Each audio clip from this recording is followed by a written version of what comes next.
নমস্কাৰ প্ৰিয় দৰ্শক, আজি আপোনালোকলৈ আগবঢ়াব ওলাইছোঁ এটা ভিডিঅ' যিটো নেকি প্ৰচাৰ ভাৰতীৰ আয়োজিত আৰু প্ৰচাৰিত এটা অনুষ্ঠান। আৰু এই অনুষ্ঠানটোত অংশগ্ৰহণ কৰিছে যোৰহাট ধেনুচিছা হায়াৰ ছেকেণ্ডেৰী স্কুলৰ কণ ছাত্ৰ ছাত্ৰীসকলে।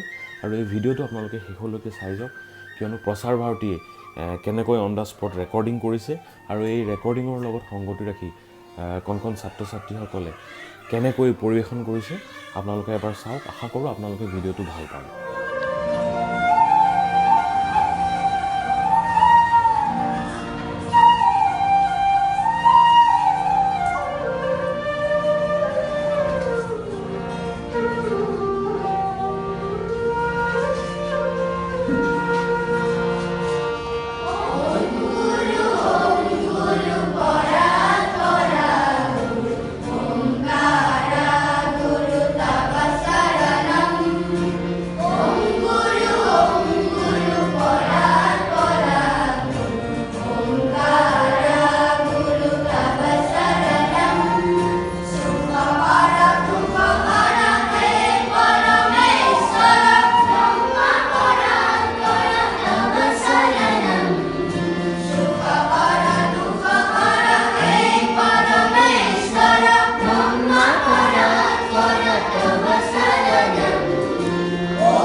Easy.